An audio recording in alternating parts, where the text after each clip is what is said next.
Hello, hello, hello, and welcome to the CUP Ringside, where we give you the best seat in the house on anything wrestling. I am your girl Lana, your resident evil diva, and I'm here to give the tea, spill the tea, and drink the tea because you know I love me some tea. And if you have some tea notes to do, hit me up. I'm currently just drinking some water right now. Hydration is important, so get you some water. But if I was drinking something hot, a little spicy, a little tea, I'll be drinking it out of my cup mug. And you cup mug. And you can get your cup mug or any of our cup merch at lanagcreations.etsy.com. The link will be in the description below. I thank those who are getting your cup merch because I see you and I appreciate you, and it's on the way. But you can get all of that at lanagcreations.etsy.com. We do ship domestically here in the US, Mexico, Canada for sure. Internationally, there are some excuses, but that's okay. We're working on it. Almost there. I'm figuring it out. Absolutely. Hello, I'm Lewis. I am the resident Brit of the CUP Ringside, here to talk all things wrestling from a British strong styles. I don't know. I need to work on a tagline which ties in the British side of wrestling. I don't know. I'll work on something. We'll keep working on it. Keep working on it. Anyway, I'm not drinking anything because I pretty much just got home before I hopped on the studio. And I'm very excited to discuss probably my favorite WWE documentary period. I think I've seen many documentaries, thanks in part to the network, but this is probably the one that cut deep the most. So yeah, I'm very excited. And I want to invite all of my buzzards in to come and take a listen to everything that I have to say. Because when your souls are just eating away at you at night and you've got some secrets you need to tell, then you have to listen up to what is being said. And this is me just saying things that don't necessarily make sense, but God, they sound good because I'm pulling you in, just like our dear late friend Bray Wyatt, who we are about to homage and go over his documentary. This is Topher, and I am here for the Wyatt. Absolutely. Sorry, I was going to say I was a bit late on the Firefly. I was Mike Rotundo Hall of Fame when he was struggling to work out how his phone worked. A mess. When you start talking, I was like, I just feel it in my spirit to do it. But yeah, we are here to talk about the Bray Wyatt documentary, Immortal. That way they immortalized Bray Wyatt. And before we get started, let's get the business part out of the way. Hit the subscribe button here. Period. We see y'all subscribing. We thank you. Tell your friends, any wrestling fans out there, tell them to subscribe to this channel because we got some great content coming your way. We've got weekly shows. We got mid-card shows like this where we discuss documentaries on people who we love, and other mid-card top tiers and tier lists and things like that. So check all of that out if you are a wrestling fan. Um, Also, if you're a fan of drag or drag race, we have a channel for you at the Cup Pod. That's our main channel. You can also join our membership there, where you can get exclusive content and early access across all four of our channels that we have. So go over there, hit that subscribe button, join our membership, and get some great content there. If you're a fan of reality TV, go join the Cup TV, hit that subscribe button. And if you're a fan of Eurovision Song Contest, go join the Cup ESC, where we have and hit the subscribe button over there as well. Great content coming your way very soon. So check out all of our channels, get that great content, support this channel, and yeah, we appreciate you. Bam. So now that all the business part is out the way, let's talk about Bray Wyatt's documentary. It was for me one of the hardest documentaries to watch because it's still very fresh, still. Um, but I was kind of just like, whew, because it just hit me right in the feels. It just hit me right in my heart. It was such a shock for him to leave so soon and so suddenly. Nobody even knew anything was wrong. And so for him to leave the way he did was very shocking. And it sent ripples throughout the whole wrestling community because of how amazingly smart and creative and talented he was. And so to get this story was quite, well, was jarring, it was heartbreaking, but it was also heartwarming, and it opened my eyes to see how much Bray put into creating the characters in that lived in his mind and everything that he was doing. So let's talk about it. Topher, let me get your thoughts on. Yeah, my overall thoughts, just kind of as the documentary as a whole, was I really appreciated learning about Wyndham Rotunda. We knew a lot of who he was as a character, and it really filled in the blanks of some of the stop and start that took place towards the end portion of his career. And a lot of what happened to him was a little bit of a mystery of, trying to figure out what was going on. Like when he first, I thought it was a mental health issue when he backed out of WrestleMania, where he was going to be facing Bobby Lashley. I did not know that there was like an actual leg injury that had taken him out. And there's just so many other stuff that we'll get into, but to be that impactful and to be that creative and to know that he would have continued to have evolved and probably could have continued to do what he was doing over the next 20 years is what the most heartbreaking part of this is. And, to get to know Bo Dallas on a completely different level, right? Like that was probably the biggest takeaway. And we'll, talk more about that as we go through. But I really learned who Bo Dallas was as a person. And it broke my heart, and the ending broke my heart so bad. And it's crazy because I'm 34 years old and he was 36. And, you get to this age where you realize how precious life is and that it could be gone at any moment. Mm-hmm. Absolutely. Lewis, what do you think? Yeah, oh God. I mean, it takes me back. I, like many people, were very concerned when we found out that the match between Bray and Bobby was called off. We were going through all different scenarios. We didn't know what was going on, and then we found out eventually that he was having. I mean, yeah, people put it down to injury. Some people put it down to some health situation. But I remember we got an update somewhere in the feed and the timelines and people in the media saying that he was recovering and there was a chance that he was coming back to the WWE soon. So we had little teasers through media outlets that there was possibilities that he may be coming back. So then when we found out he had passed away, that was incredibly shocking because we thought he was on his way back. I remember I just fucking cried my eyes out. I went over to my mom. My mom had no idea what was going on, and I explained the situation. But when you get to know these people on TV and you lose them in the way that we lost Bray, you feel it. It hurts.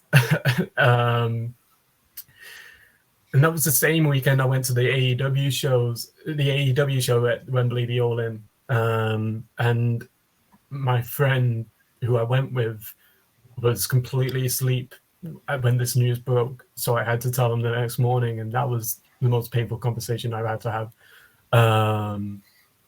Yeah, this guy is the most innovative wrestler I've seen in a I, the most innovative wrestler I was gonna say in a long time. Forget that, he is the most innovative wrestler, and it was nice to see this documentary. We saw a lot of Bray Wyatt on TV, but we didn't see a lot of Wyndham Rotundo documented anywhere. There was so much unseen footage that WWE had kept in the archives to bring back into this documentary. That was so enlightening to watch. Again, like Topher said, it was really nice to see a different side of Taylor Rotunda, Bo Dallas. See, I must commend Taylor, JoJo, and a lot of the family, because I'm sure when you're presented with by WWE saying, "Hey, we want to show the world a piece of Bray, and we want you to open up," and that's nothing that is so brave to be able to open up about someone you've held so dearly and that you've lost, and to open up in the way that they did. Again, the ending, Jojo just reciting the very moments that she had found out that Bray had passed. That hurt. That really hurt. But I guess that's also why this is such an impactful documentary, because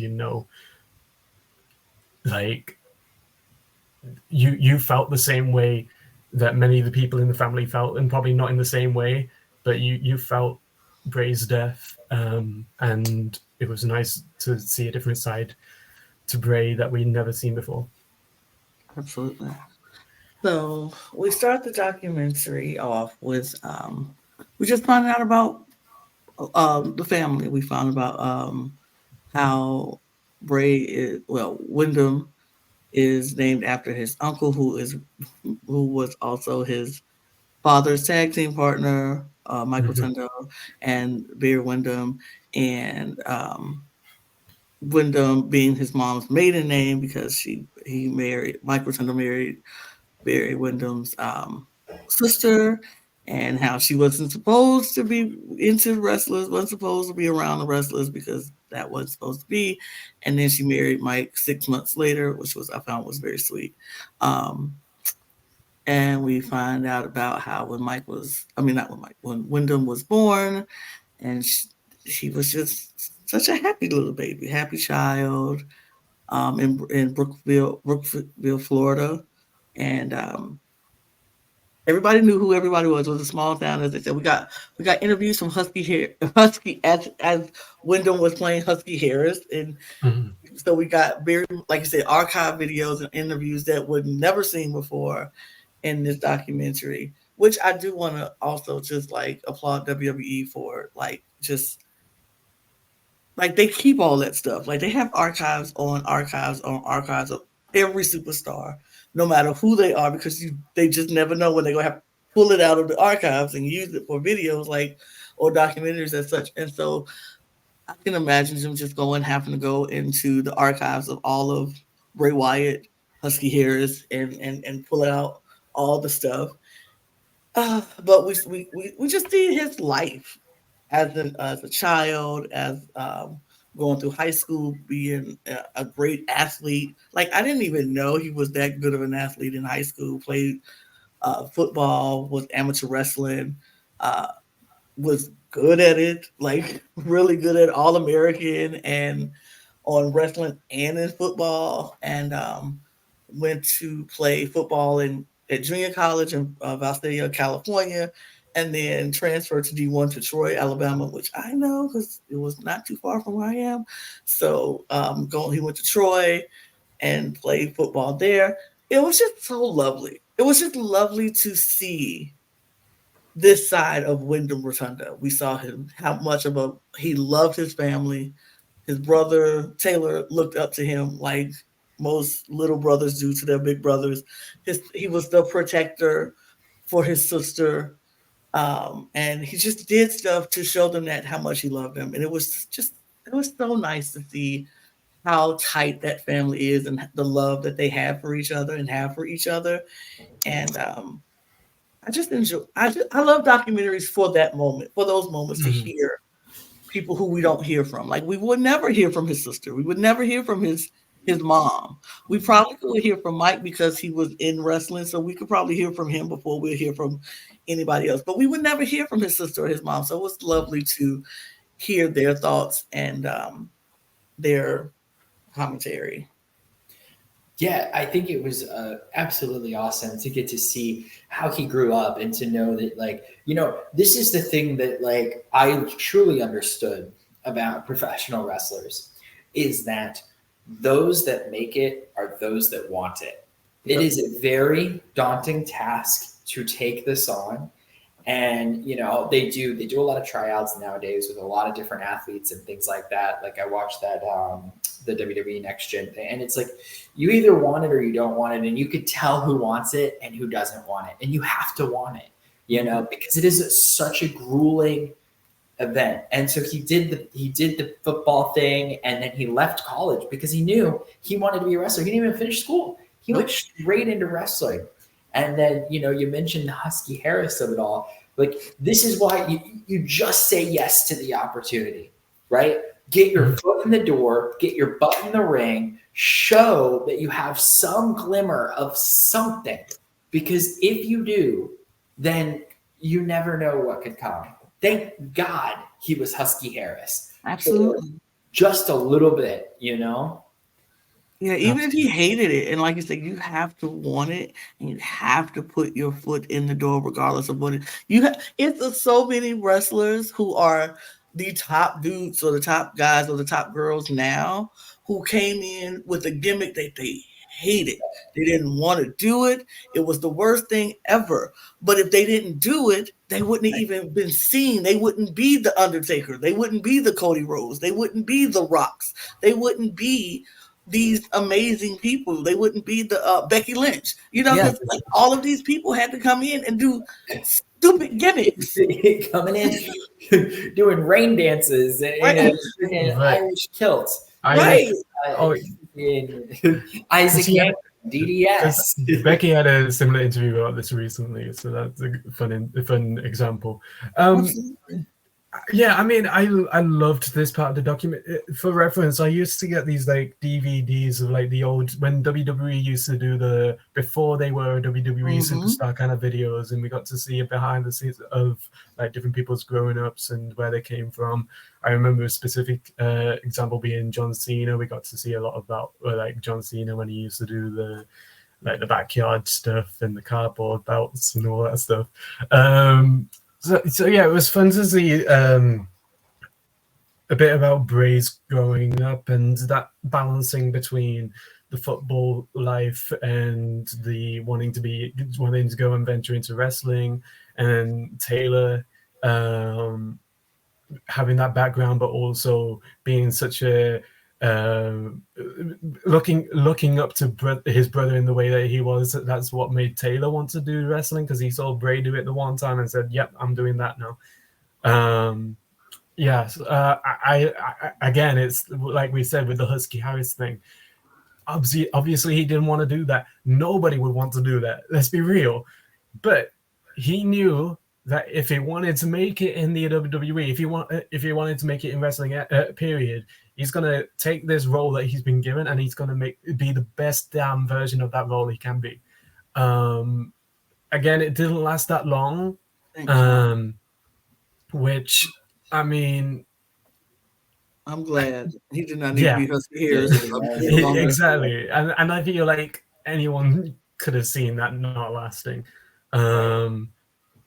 But he it also the moral of that, though, is that he could have let that break him down. Absolutely. And he could have said, you know what, Yeah. this isn't for me, WWE isn't for me, and he could have gone elsewhere, and he didn't.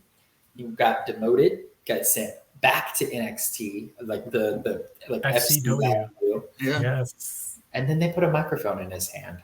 I mean, and here's also the thing with that, because he was at school And Taylor was the one who went to NXT and went to WWE first because he saw his brother doing it. And he was like, well, this is what I want to do too. Even though Wyndham knew at 7 years old, that's what he wanted to do. He was hanging out at shows with his dad from a very early age. And he knew that's what he wanted to do. But he also had this passion for football. And was like, well, I want to do this. And I want to play for the Oakland Raiders. I want to do all of that. And he had so many different passions. But once he got into that Division I school, and once he got into that football machine, which when you're trying to get to the NFL, it becomes your life. It is a machine that you have to do. He realized this ain't the machine I want to hitch my wagon to. I would rather take my time and go hitch my wagon to the WWE machine and the pro wrestling machine and do that. And it was so good that he was like, you know what, Taylor's doing this. This was my dream. I'm about to do it. And then he gets down there and they say, okay, here's Husky Harris. This is what we want you to do because you're a big boy and you wanted our meeting me in, and so we go call you Husky Harris. And he was like, no, okay, I do it, but this ain't what I want to do. And so I'm just gonna do it. He took the lumps. He did the whole Nexus situation and did the whole thing. And it just he wasn't resonating with the fans as Husky Harris. And so when they demoted him, like you said, and put him back down, and he came back up, and like I said, they put that microphone in his hand. Mm-hmm. That was the moment he was like, this is my moment. I'm going to show y'all why I don't need to be Husky Harris and why y'all need to let me be me and do what I do. And that promo that he cut down in FCW, that Dusty Rhodes was just like, wait a minute. Wait. wait a minute. Is that the same guy that was Husky Harris on TV? Right. Like, was that him? Wait a minute. Because they ain't let him talk as Husky Harris. We didn't hear nothing he had to say as Husky Harris. But he got back down to FCW and was like, wait a minute. That guy got something. This guy is something. He just stood in the ring with the spotlight and two people behind him. He cut that promo. And Dusty was like, that's let me make a call. Why is he here? He needs to be seen. This kid has got something in him. Absolutely. This kid, I don't know why he's down here. He needs to be on TV. He needs to be on television. He has it. He has it. Yes. I'm not even going to attempt to Dusty. I know I would butcher it. God, I love Dusty Rhodes. Man, I love Dusty Rhodes. But I can't wait till we talk about Dusty Rhodes. We'll talk about that too. But yeah, it was just he was too big for FCW the second he got down there because he knew what he had in him, and it just needed to be developed. And it was so amazing watching that development happen. And then when he came up to the main roster as Bray Wyatt for the first time, I want to say for me, it was like 1988 Survivor Series when The Undertaker came out. I instantly fell in love with The Undertaker. It was no doubt about it. I was like, I don't know who this man is, but I like it. And from that point on, I was a fan. When he came up as Bray Wyatt, holding that lantern, and he was just like cutting those vignettes, like we got so many vignettes up into the lead-in. It was so good. I was like, who is thinking of these vignettes? And come to find out, it was him. And 2013, right? That was the year that he debuted. Was not a great year for wrestling. No. You know what I mean? Like, yes, we were fresh off of the summer of Punk, but 2013, things started to get a little stale for wrestling. We're neck deep in the Peachy era. We're like, nothing was really cool about wrestling at the moment. And those vignettes were so cool. Mm-hmm. And I would watch, I rewatched that first vignette so many times on YouTube and was showing it to non-wrestling fans. I was like, oh my gosh, like what was that? What did I just watch? Because I didn't see NXT was not as easily accessible at the time, like to be able to watch NXT. So it just was like a very different. It was different then. And wrestling is best when you have characters. It's when it's at its highest, is with character. And this was 3 new characters that were coming in, that were terrifying, that made me sit up and want to listen. And I really wanted to see what Bray Wyatt was capable of. And then again, you had that moment where he comes out and he blows the candle out on the lamp stick, and bomb entrance music, like bomb ass entrance music, probably in the top 10 of like greatest entrance songs of all time. I know we did a video once about those top 10 entrances, and I don't know if it made the list, but in retrospect, post-mortem, should have been on the list. It's the top 5 entrance of all time. I think it didn't make the list because it was still too fresh and nobody wanted to do it. Yeah, it was still too fresh. I think that was part of the problem, and there was a lot of things. There was a lot of things that were out there. So yeah, it was beautiful, and I loved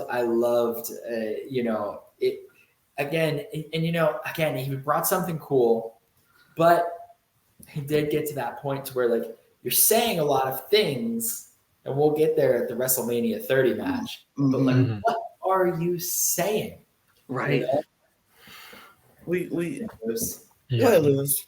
I was going to say, even to this point, it was nice to even whilst we were still in the FCWs, before we moved them up to the NXT, it was nice to hear a bit about the inspirations for the Bray Wyatt character, where that came from, what transpired in the lead up to pairing him up with Luke initially, and then when Eric came in, what was going on with that. I can't remember if it was this point in the documentary, but it is mentioned at some point where they did want to pair him up with Taylor, but Taylor was already doing his own thing, and actually, he was already doing the Bo Dallas, and actually quite thriving with the Bo Dallas character. Absolutely. So, but yeah, it was nice to get a bit of a backstory on that. It's incredible how even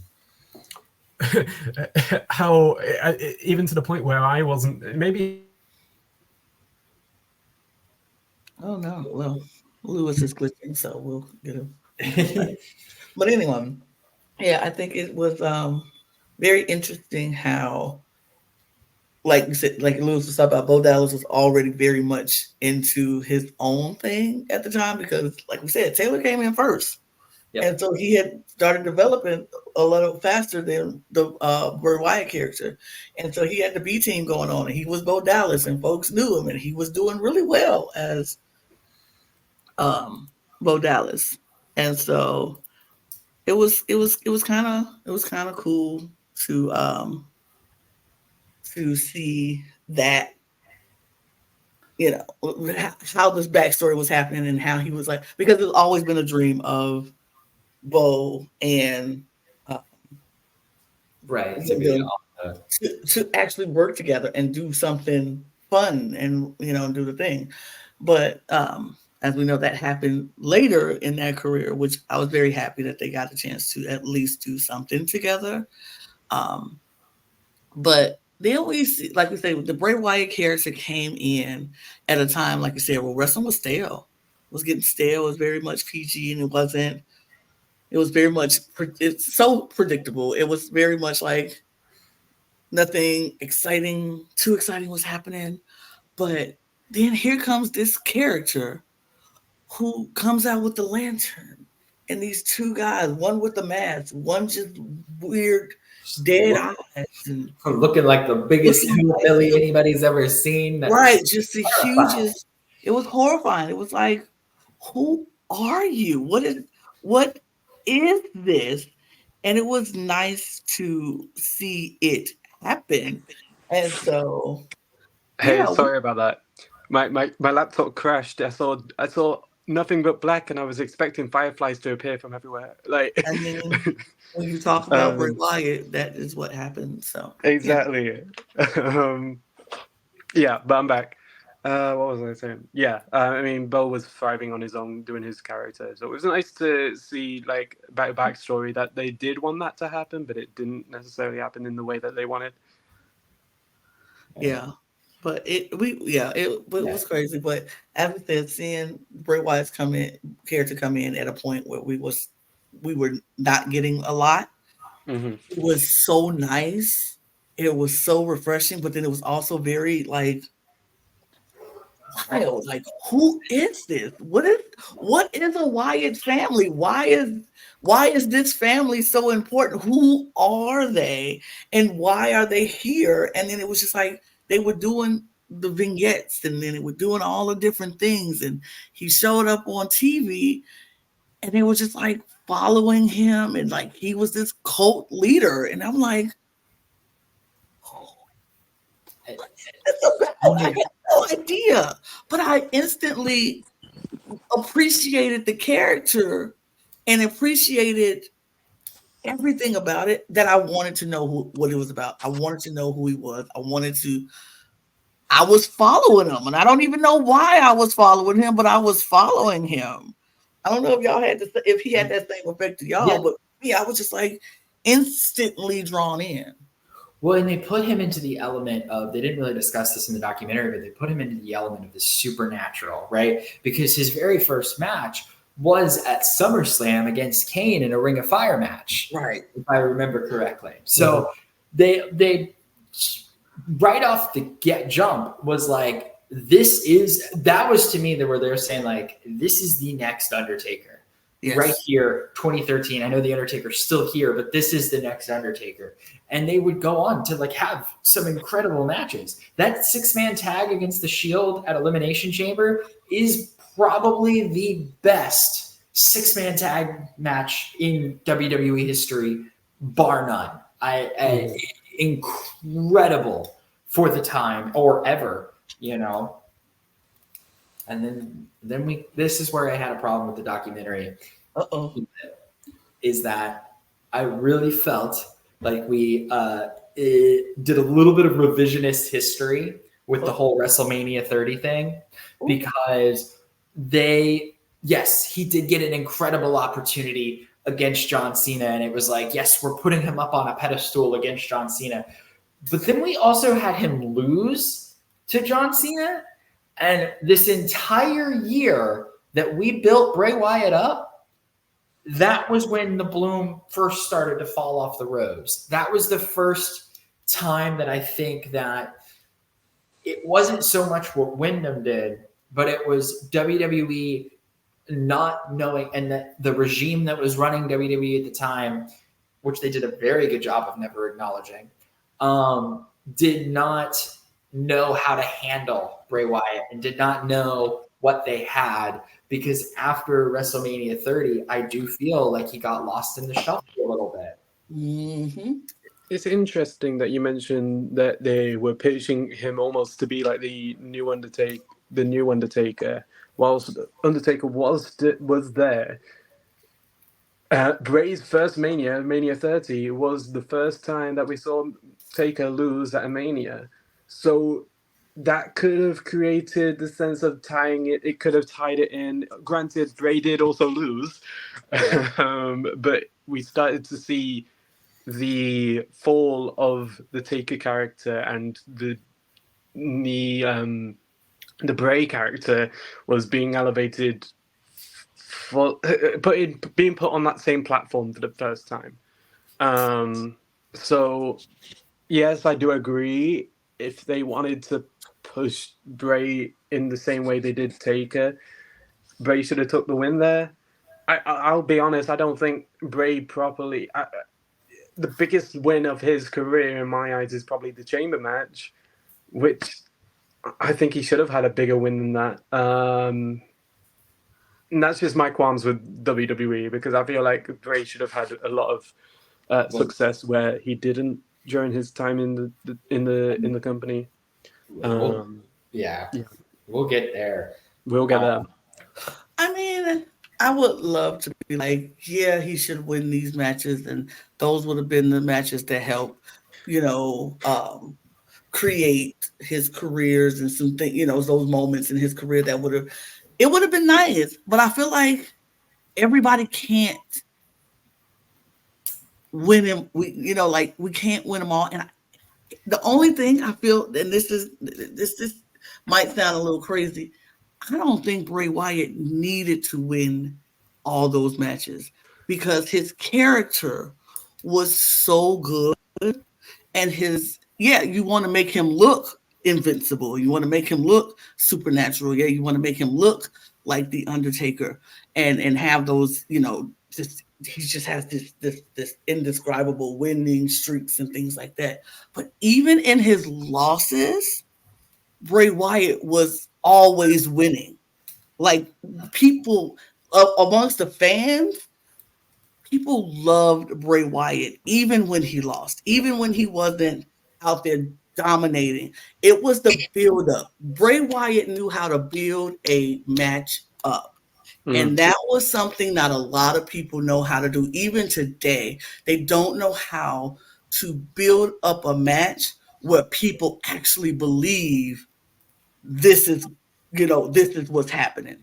This is why this person don't like this person. This is why this person is coming. Like he does the whole mind game things enough in advance. He was smart enough to know to go to creative, like, look, I need to start doing this now and build this thing up so that when it gets to this match, every match feels like a big match to the fans.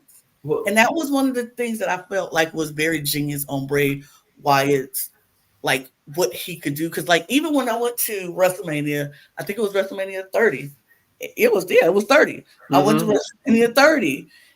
And when I tell you the atmosphere around that match, it was so many people. I stood in line getting ready to go in, and it was a whole family of people tailgating right under me. Mm-hmm. And they were tailgating, and they were just the entire Wyatt family. Like they were dressed as the Wyatt family down. They had the music going. They had the food going. It was just a whole big situation. And it was so many people who were there rooting for Bray Wyatt in this moment. And I was like, wow, this guy is over. This guy is really over it because he's going against John Cena. Like, he's going against the face who runs the place. And people are like on his side. And even when he lost, people were pissed off. And so I'm like, that's how you knew that you had something special in this man, because this is John Cena. We're supposed to like John Cena. Everybody's supposed to expect John Cena to win, and you're supposed to like that and be like, yay, John Cena. No. It's like, no, we don't want that. We've seen that, done that. This is who we like now. And they had no choice but to push him. They had no choice because he just made the fans follow him wherever he goes. And like he would come out in the ring, sit in the middle of the ring with a spotlight on, with nobody there, sit on the floor and think he got the whole world in his hands, and the fans follow. They just there. It was insanity. It was insanity of the hype built around him. And the hype was justified, in my opinion. It was bona fide. It was deserved, in my opinion. But then they put him in impossible positions, like being the first opponent of the post-streak Undertaker, and it's like, yes, he's sitting there and he's wrestling his dream match. It's against the Undertaker. It's somebody his dad used to wrestle with and have feuds with. And Undertaker, admittingly, in his previous documentary, not at his best, was not able to give Bray Wyatt his best, but did say that Bray was helped kick him into another gear. However, Bray lost again. Yes. And I think that what was happening here is that he would cut these amazing promos and build these amazing stories. But then when every time you get to the big show, you lose, it's like, what are these promos even meaning? And what are you saying? And what is it going towards? Because I think that's where he started. I love Bray Wyatt.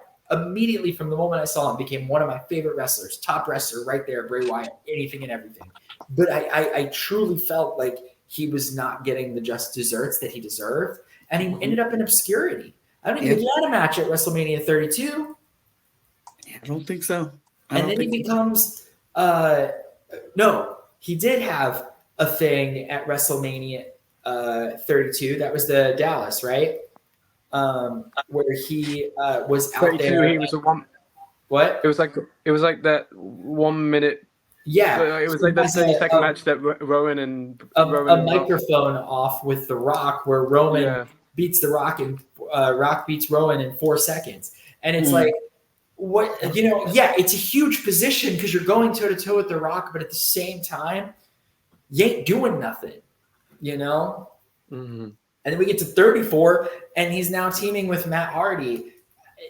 The leader of worlds. It was a great tag team, and it was fun, and they had great matches, but it just wasn't like, it was obscurity. It was really obscurity. But then took some time off. Yeah. Took some time off and started thinking. This is what I'm about to say. That's what happens when you take a creative mind off television and you just give them time to think. Time to figure out what's next. How do I come back from this? Because this isn't working anymore. How do I come back from this? And he gets so much like creative energy in him. Like, he went to painting. He was doing his own reality shows with his brother. Like, he had so much stuff that he wanted to do, but he was like, hold on. I know what to do. Let me call my friend who works in Hollywood and who makes movies and things like that and comes up with these crazy characters. Because I got a character in my brain. Yeah. It was like, I think I smiled so much watching this part of the documentary because I just was like, I never knew any of this. I never knew how he created the Fiend. I mean, I know he created the Fiend and how he decided to do the whole fun house and all of this stuff, but never knew what came with creating these characters that was inside his brain. And it took him to a dark place because we skipped over it a little bit of like going into WrestleMania 33, where he wins the championship at Elimination Chamber. He's at the highest peak of his professional career in one of the best storylines with Randy Orton. And he's at the lowest possible moment of his personal life, going through a divorce, going through a separation, which actually seemed relatively amicable, but still, like, he was fighting demons. Not the same way of like drug addiction and everything else, like the other demons we're talking about, but he was truly fighting his own mental health. Yeah. I think that mental health played a big part in it, and he was really struggling. And it, I, like, you were there at 30, I was there at 33. And let me tell you, the electricity and the energy in the room when we're all holding our lights up in the entire, Camping World Stadium had their lights on. It was amazing. And then they have a match where they're flashing like bugs on the ring. And it just, like, one RKO and Randy Orton beats Bray Wyatt, and Randy Orton is now champion. Like, this man cannot catch a break. He is the opposite of The Undertaker at this point when it comes to WrestleManias. it's loss after loss after loss, That's when he ends up with Matt Hardy after that. Sorry, we skipped ahead. My apologies. It's okay. Look, I feel like we ain't gonna be chronologically in order with the documentary because there was so much that happened. We just want to get to all these other different places of it. But yeah, it was just a good. It was like not good, but like seeing the turmoil. Like you said, his personal life was falling apart at that moment. He was at the apex of his career, being the champion. Then he had to go and lose this championship to Randy Orton in this weird match that we were just like, what is happening here? And I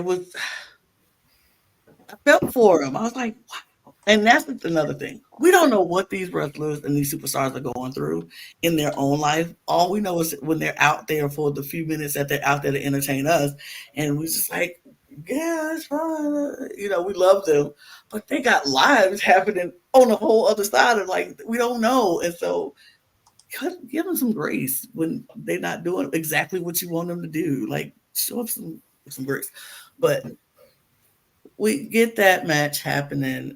Well, not that match, but he goes away. Like you said, he goes away. Mhm. He's trying to figure out, first of all, if he even want to come back. Right. Like, do I even want to come back to the WWE? Do I want to do this some more? Or is it something that I feel like I should do? And then when he realized, yeah, I do want to come back. This is definitely what I want to do. This is my passion. This is who I am. It was like, how do I make this better? How do I come back where people actually will be shocked to see me or will want to see me? How do I make my character different? And boy, did he make it different. Wow, did he make it different. Oh, yeah. He came back a whole new different character. This character that he has been developing inside of him for a long time and the Fiend. But he didn't just want to come back as the Fiend and be like, got this mask, this cool new mask I want to come out and bring out and do this. He wanted to come back as the Fiend, but better. And something. So he gave us something that for me was totally genius. He gave us the Funhouse, which was like, wait, what? He took a rip off of Pee Wee's Playhouse and he called it the Firefly Funhouse. And it was like the creepiest, funniest, weirdest, shockingly innocent, all rolled into one. It was like he was Mr. Rogers, but Mr. Rogers, if he was a creepy man with really weird Muppets and puppets lying around. Like it was the weirdest thing, but you couldn't help but watch it because like they would roll him out in very weird times of the show, and we saw like, what is this? And then the song, y'all. We're the best. That'll never end. What? Like so innocent and so creepy, and we didn't even have like quite the Fiend yet. We saw there was like a darker thing, but you just had like this happy-go-lucky Bray Wyatt that was like building up to the Fiend debuting at SummerSlam, and shock and awe. Oh my gosh, when he comes out, and it's just like, I remember sitting at home watching the SummerSlam match, and like you just hear the crowd like, this is awesome, like after the match, and I'm like, my jaw was just on the floor. I had no idea what I just watched. Like it was absolutely incredible. Again, superior character, S-tier character, the Fiend is. Absolutely. I remember being at home watching that episode of Raw where we got to see the Firefly Funhouse for the first time. And I hated it. I hated it. I thought, what the fuck have they done to Bray? What the hell are they what are they making Bray do? We're going back to Husky Harris. Like you're giving him some sort of stupid gimmicky like nonsense. And then I gave it more time. And then we started to see the cracks, the little okay, there's something a bit deeper to this than what's on the surface. And then we met the Fiend. And for one, I haven't seen anyone look as creepy as the Fiend in WWE. I've never seen anyone look as scary, as creepy as the Fiend. Like genuinely, you'd put the Fiend in a movie, and I'd be convinced. I remember my fondest memory in WWE in person. I decided. So there was an episode of Raw in Manchester in the UK. This was around the same time that they were doing the Survivor Series, where they had all three brands involved in the Survivor Series, and the Fiend character was still in its heyday. in its like starting out days, and he wasn't featured in the show at all. May I just say, I bought this ticket for Raw the very same day that it was going live. That's how bad it was attendance wise back in those days. Until we started to see the NXT coming in, and the Bray was still like the Fiend was still finding its feet. But oh my god, he comes out for a quick dark segment after the show had already ended. He came out, hit AJ Styles with the Sister Abigail, and then with Mandible Claw, and you see the torches go side by side and back, like when they did by the ringside with the two torches that swung back and forth when he was like in the ring. I've never felt chills the same way I did then. Like literal chills. I felt a shiver down the back of my, like I just felt shivers and chills. Absolutely incredible character, and the way that he tied it in with the Funhouse character, I've never seen a split personality character work in the way that did. Creative genius, absolutely creative genius, and I am so glad they gave him that time off, because it gave him the opportunity to do something that had not been done before, but also cannot be replicated in the same way. It's so funny that you didn't like the Firefly Funhouse when it first came out. And I loved it when it first came out because of the fact that I was that person. Like, I was the kid watching Pee Wee's Playhouse. So I got it.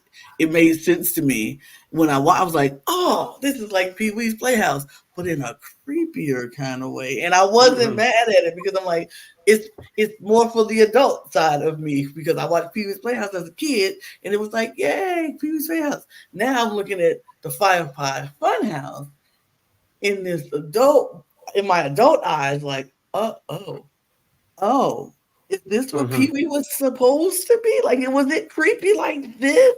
Because this was creepy but in the best way, because it just made sense to the character. So I was impressed with this. I loved it. I was like, oh, he got something with this one. He got something with this one.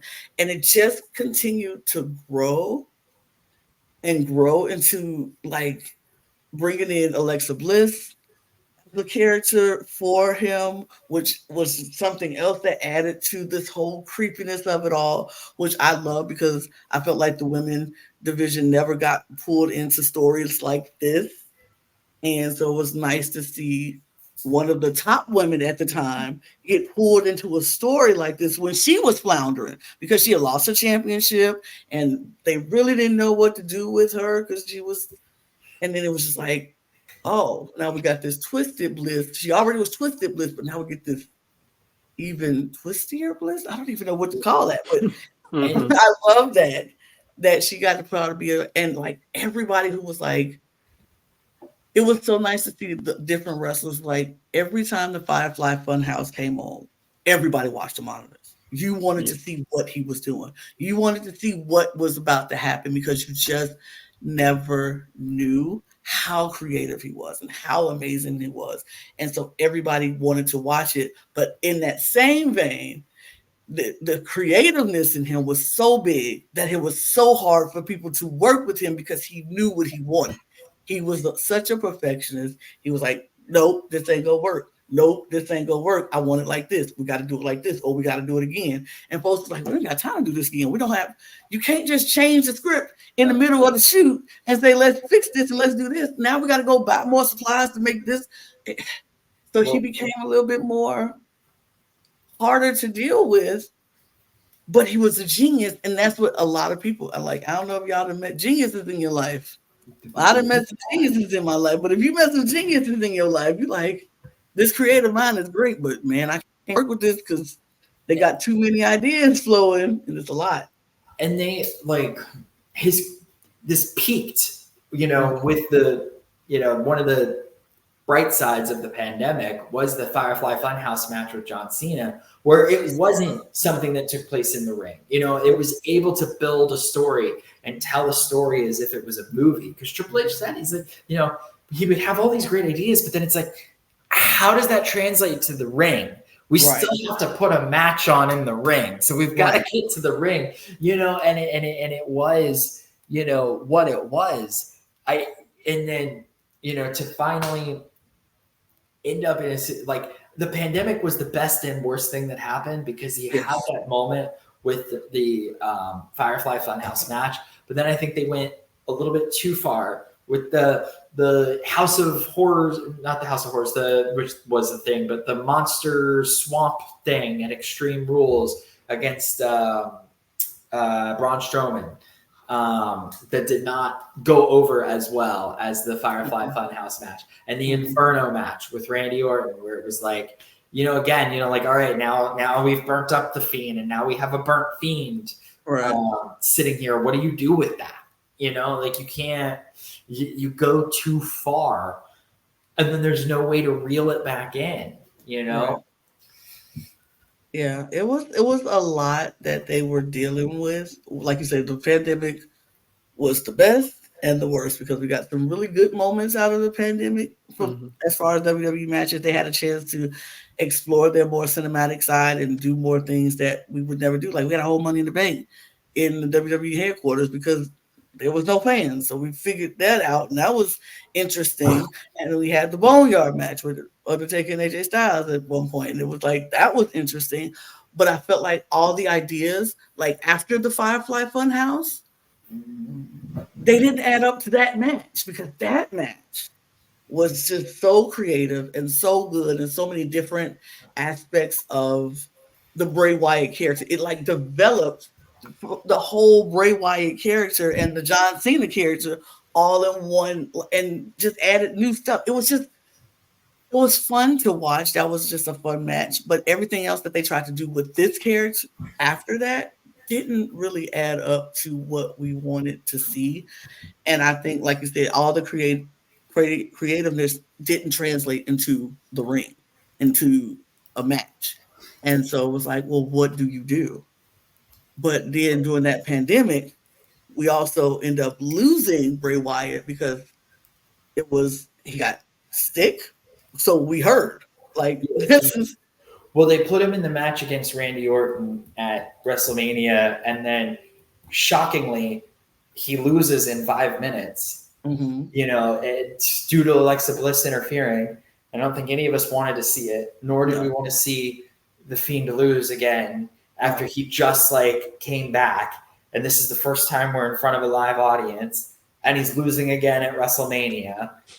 And he ended up getting released. Yeah.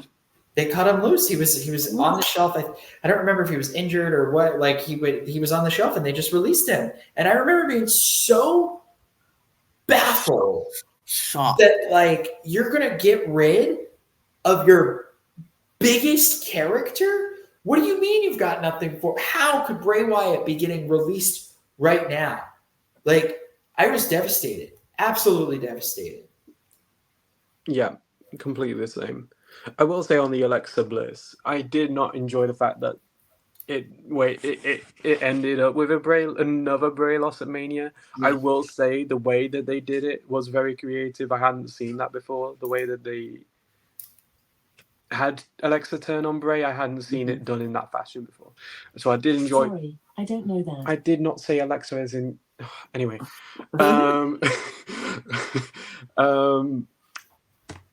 yeah, getting rid of Bray.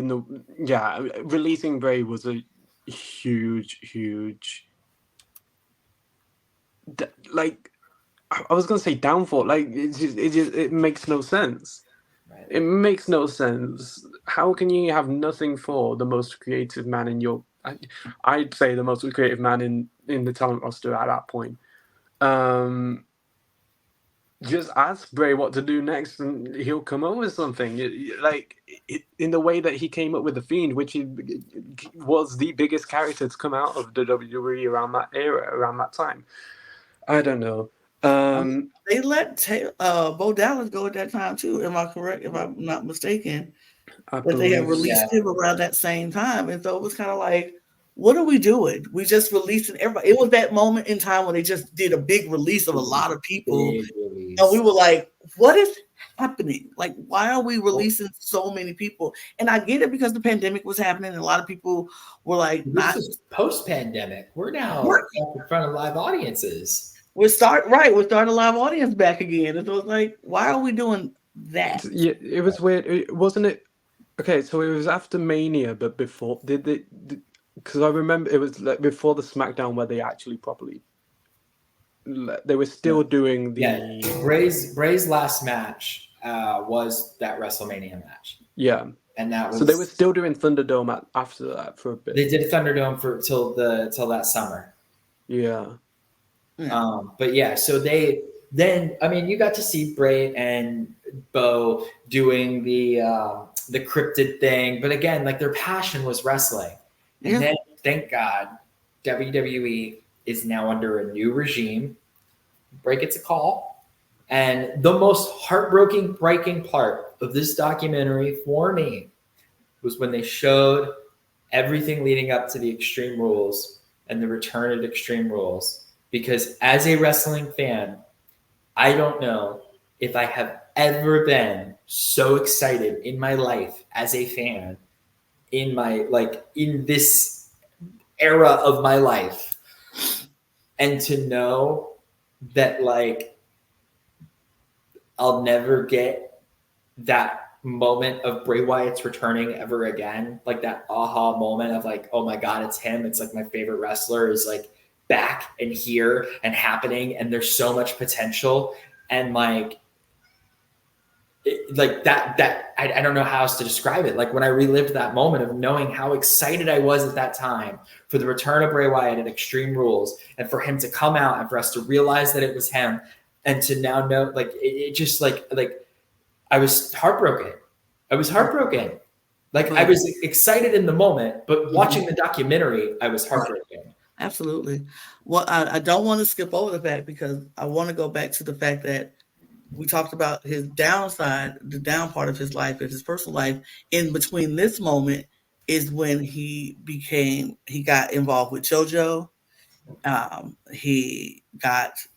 They got close. They had 2 children together, and his personal life was starting to be on the upswing. He was enjoying life. He was enjoying being a dad to 2 more children.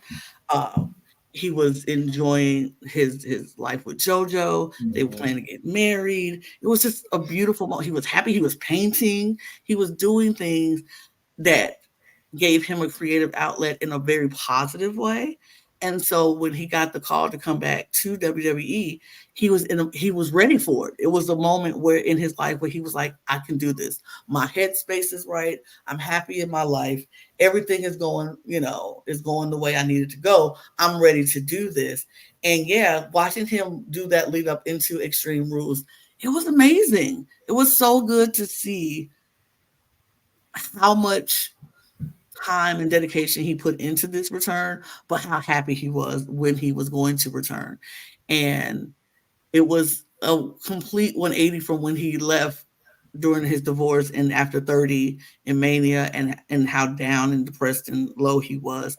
To see this Bray Wyatt now was like, okay, he was rejuvenated, and he came into Extreme Rules in such a amazing way. Like that entrance, that whole thing was so good. I love the door swinging open, the light shining through, and it was just such a moment. I just enjoyed Bray Wyatt in that moment, and how of a consummate professional he was, and how, and it was like, I agree with you, Topher. It was devastating to be like, wow, watching this documentary is like, we are never going to get another Bray Wyatt return. Like we expect other people to leave and maybe possibly come back and give that big pop return that we love to get. We are never going to get that from Bray Wyatt, and it breaks my heart. It breaks my heart. literally was crying for the duration of the documentary. Yeah. Because at that point it's all about him and his brother, Yep. being monsters together with the Uncle Howdy. Now we did not know. We knew, but we didn't We knew, know. but we weren't supposed to know. Right. Bo Dallas was Uncle Howdy, but it was him and his brother being Yeah. actually getting to work together and to do spooky stuff and to be creative with each other. And my wedding night was the same night as the Royal Rumble 2023. I remember that. I did not get to watch his last match live, the Mountain Dew match, last televised match. Yeah, because he did go on to doing, he did a couple house matches. That's where he got injured. Right. I was talking about it, but I didn't get to watch the Mountain Dew match, and that was his first and only match of this new Bray Wyatt that was like a hybrid of Wyndham Rotunda and Bray Wyatt and a soon-to-be Fiend. Right. And it just when he went away, I thought it was for mental health. Mm.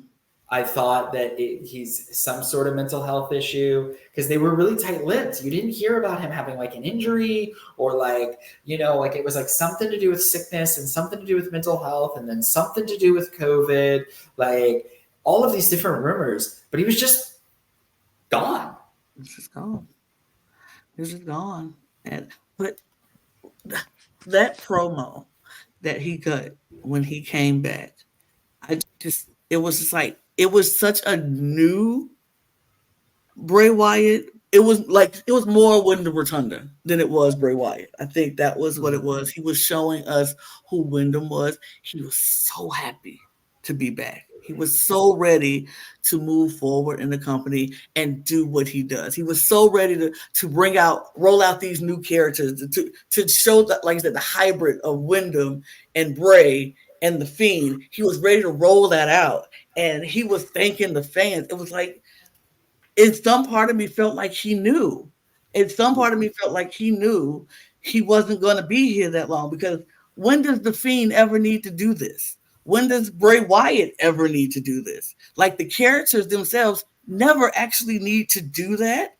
But he was always very humble with the fans. And even all throughout his career, he was very humble with his fans.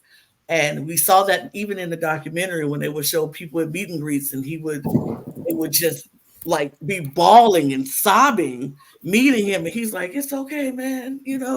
Come on, let me give you a hug." And it was just he don't have to be Wyndham Rotunda in those moments. He could still be his character and just be like, "I know, follow me, and move him along." But he just took that time and was very humble and loving and caring to the people who loved and respected him and for the work that he did. And so that last promo he cut, where he was just like, "Y'all don't know how much y'all saved me. You saved me when I wouldn't save myself." And so for that, I was like, oh, it must have been mental health reasons. It has to be mental health reasons. And I will always go back to that promo, especially after he left. I was like, something ain't right. Something ain't right. His mental health is off. His headspace ain't good. He'll get himself together. He'll come back. That's what I was like. He'll go away. He'll take some time, center himself, and he'll be back. And then no later than almost a month even? Was it even a month? I don't even think it was. He was gone in February because he was supposed to wrestle Bobby Lashley at WrestleMania. Because he was doing the Muscle Man dance. Right. That was his last. I think that was his last on air thing. And then he was gone. And he was just gone. And then he was just gone. And we got that moment where we, like you said, Lewis, you said it earlier about how the JoJo was recollecting the moments that she found him, his mom, how she got the call, his dad, how he got the call, his sister and Taylor, how they all had to, and they were like, "Wait, what do you mean? Oh, he's just at the hospital. He'll be okay. We'll go up there and he'll be back."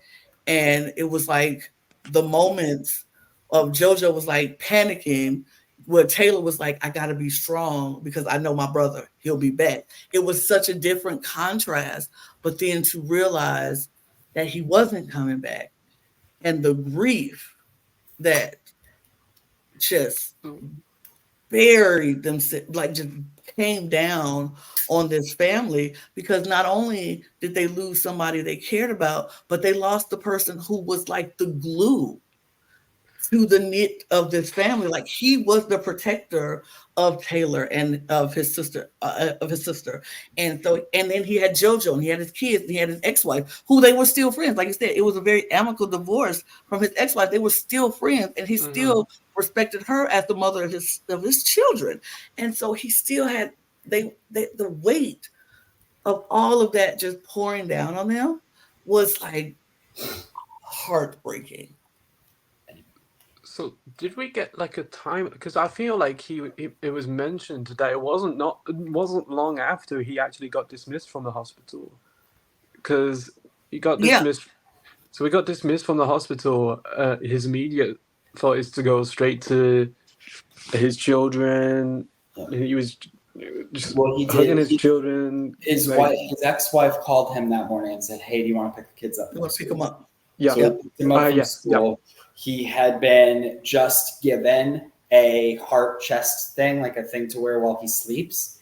But he didn't put it on. Workout, and he just went to go take a nap and never woke up.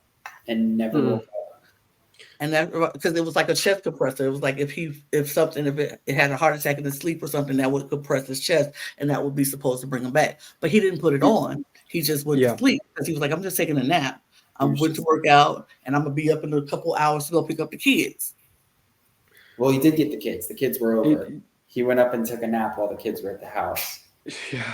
I just want to go back a bit to the, like you said, Lana, that promo. So this is before. I feel like at that point in time, Bray was ready to kind of peel the layers back. Just a bit of a context. The same year, so it was like April, May, the same year. So this was before he came back. He had done a local convention down in Manchester where he had done Q&As, meet and greets. Oh, you can see my phone. Q&As and meet and greets. And I feel like that must have been, apart from like access events, that was the first time where people actually got to meet Bray, not under contract Bray, where you got to meet him you got to meet Wyndham. So having that experience and meeting fans and letting people, see Bray unfiltered, not under a character, I feel like that paid dividends to when we got to see him in the WWE returning. Again, removing the layers, getting people to see him for him. It also felt like finally it was a Bray that wasn't being held back or being given a script or being told what to do or say. And it marked a change in the WWE as a whole for me. So, yeah, I feel like that it tied in there. Oh gosh, I mean, yeah, just hearing the timeline of events from the time that he was in hospital to when he was found in bed, just not even long after, like he got dismissed from hospital. His ex-wife called him. Probably days. I don't know. Is this the same day? I can't remember. But I feel like it was very close in terms of the timeline of events. And knowing that JoJo of all people was the one that found out before anyone else. Gosh, it's heartbreaking. Because this is the mother of your children. What is she going to say? What can she say to your kids? Like, I can't imagine ever being in that situation. I feel sorry for anyone who's ever had to be in that situation where you've had to explain to children that they're not going to see their father anymore. Gosh, yeah, heartbreaking. And I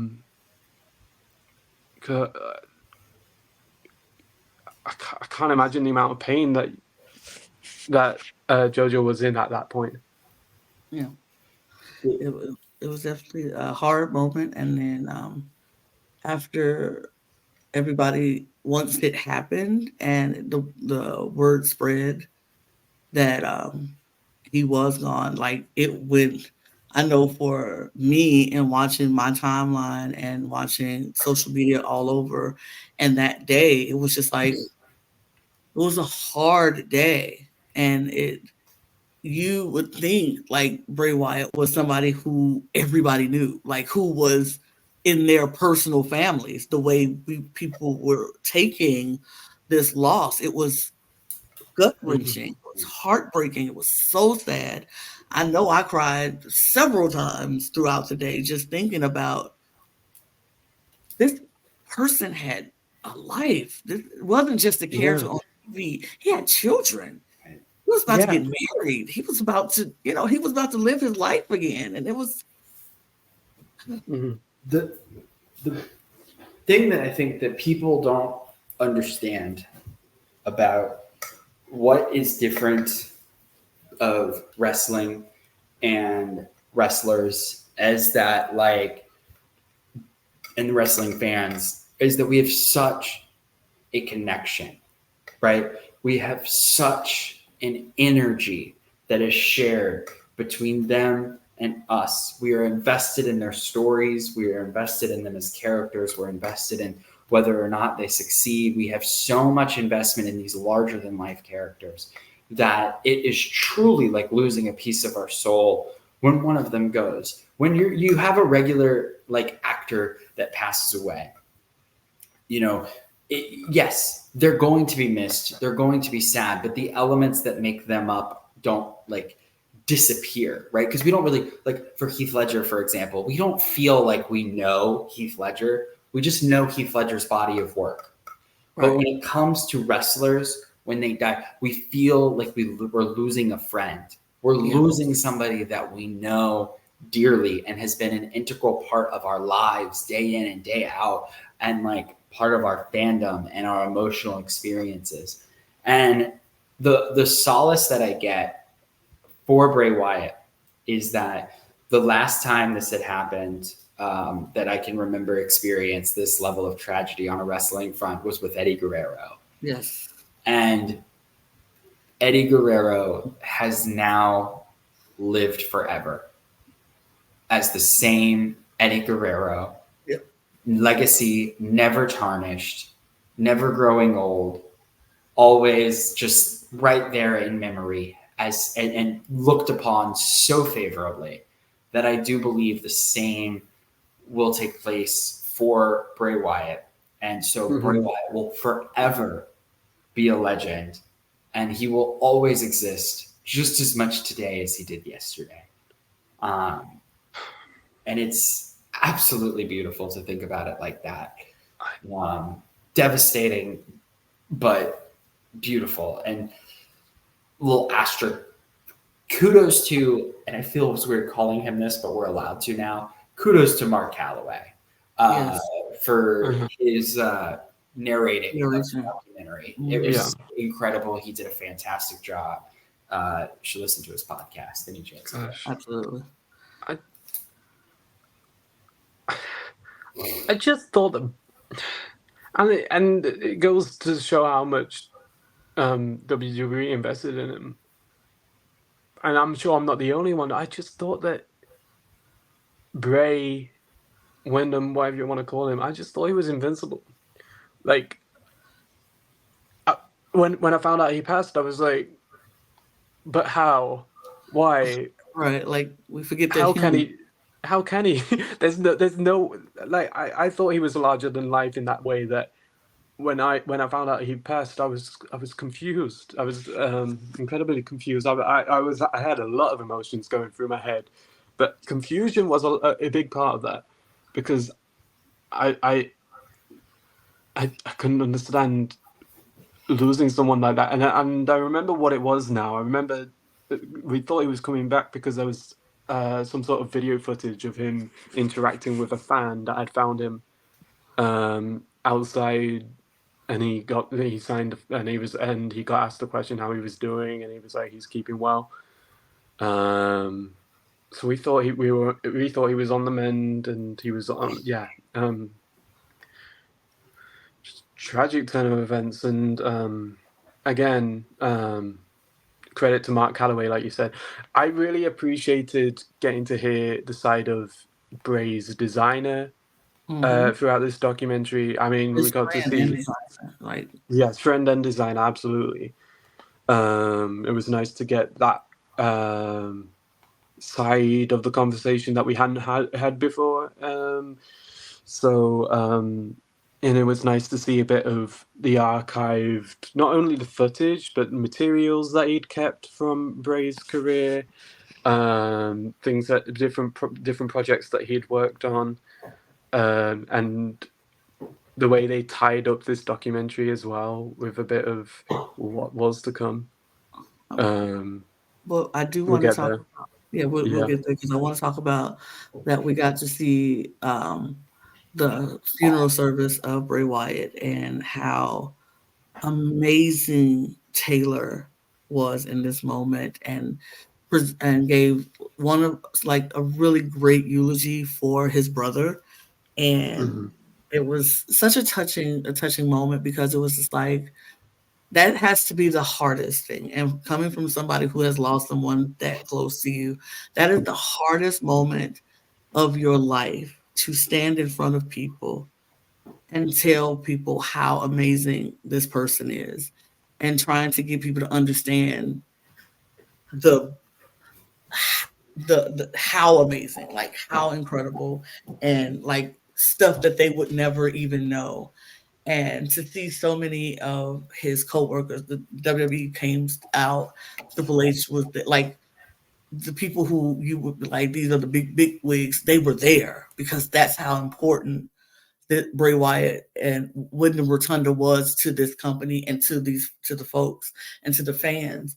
And it was just a beautiful moment that they had, and that they shared. And they didn't have to share this with the public. They didn't have to share any of this, because honestly, as much as when Bray Wyatt belonged to the fans, Wyndham Rotunda did not. And so that was a moment that could have just been Wyndham Rotunda, and they didn't have to do that, but I appreciate them doing that.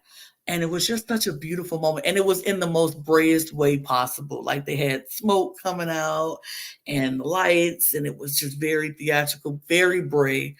And it was just a beautiful moment. And I appreciated them showing that, and JoJo giving her thoughts, and everybody just expressing their feelings about this moment, and how they felt like this was the way to honor his legacy. And like you said, Lewis, then we took it back to how they wrapped this thing up, because with Taylor and his friend and designer talking about how they have to continue this legacy, how they have to make it big for him, because they don't want his legacy to be in vain. They don't want, anything to tarnish anything, and they want to do it right. And we got some stuff that Bray was working on that was unanswered. We didn't know, because he was just working on it at the time. And now we get to see how Taylor, Bo Dallas, Uncle Howdy is going to continue this legacy. And we're seeing that now. I was going to say, we also got to see a new variation of the Fiend that was going to... the variation of the Fiend costume that was going to be adapted for the returning Bray. We haven't touched on her as much. I wanted to shout out and credit Micah Rotunda, Bray and Taylor's sister. We got to see a lot of her. We've never been able to see her in any fashion because she's not in the business. But I really appreciated her involvement in the documentary. Almost like the side of the family that again doesn't have the spotlight on her weekly, daily. But she offered so much to this documentary that I think deserves credit again, because I Her mean, and her mom. absolutely. Oh yes, and her mom. Yes. Her and their mom, like Yes. like you said, it's like ripping up.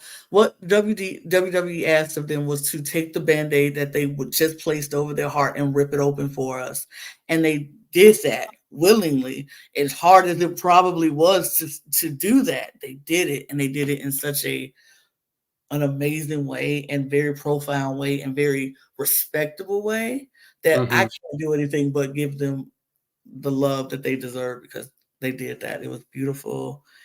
It was great. Yeah, I do applaud that. But yeah, I do think when we, like I said, we are starting now to see the what is to come with Uncle Howdy, and we're getting QR codes throughout the shows now and little vignettes and little things. And I'm excited to see it. And I hope that I don't know if it's going to last long. And I really don't care if it lasts long. I just want it to do it right. I want them to do this right.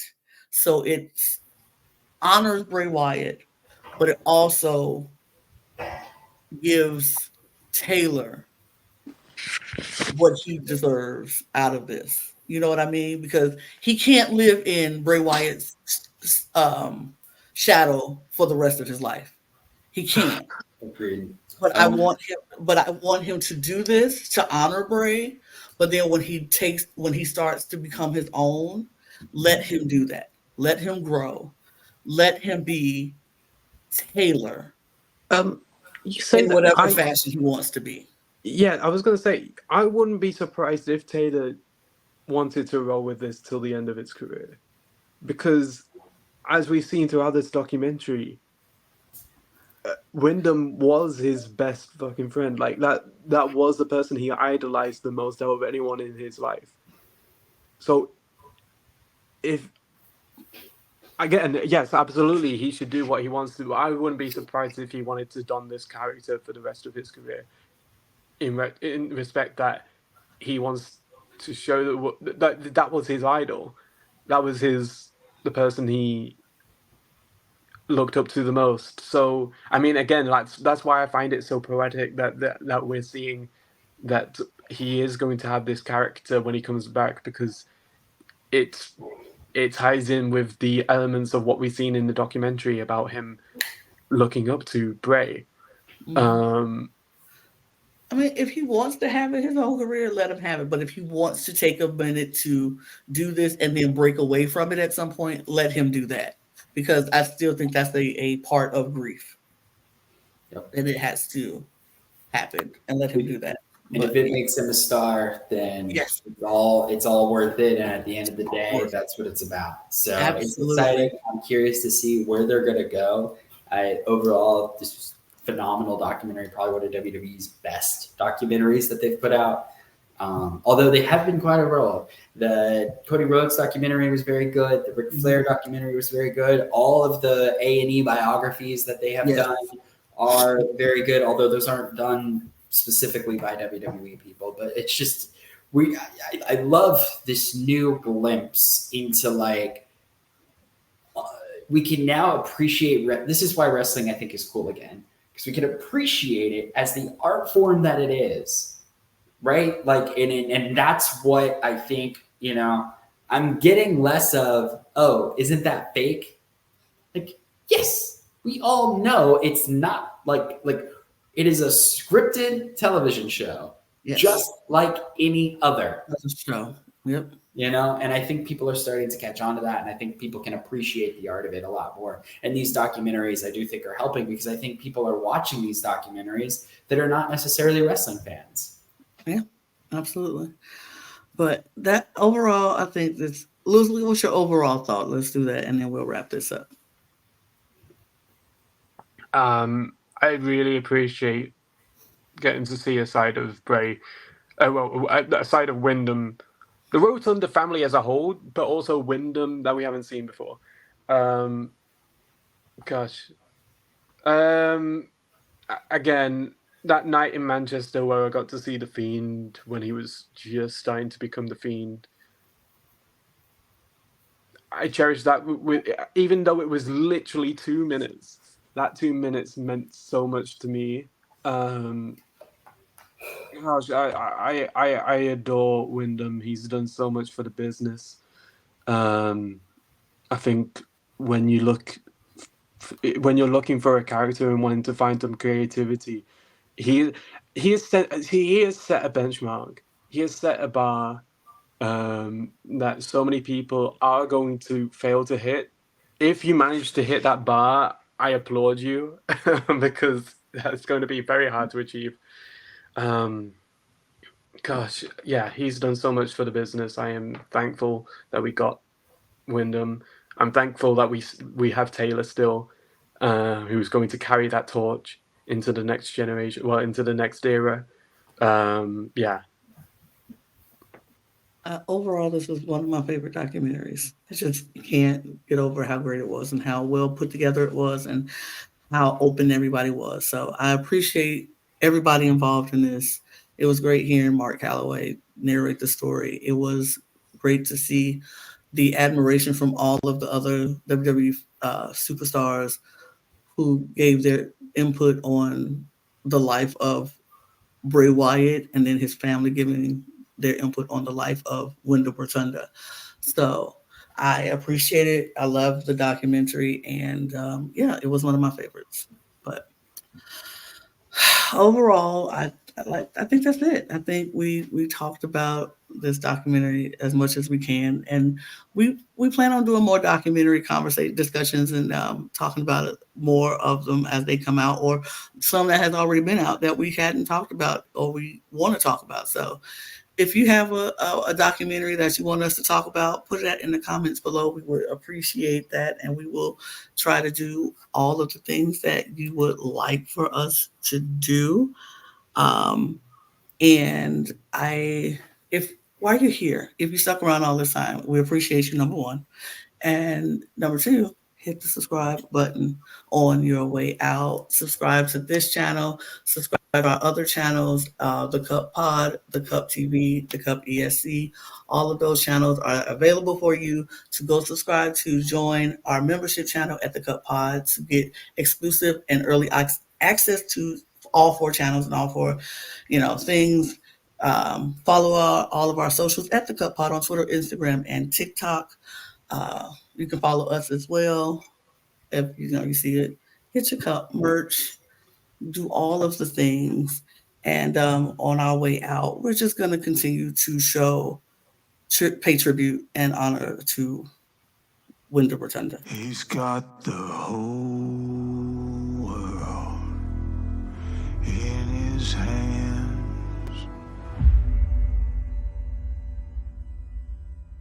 He's got the whole wide world in his hands. He's got the whole world in his hands. He's got the whole world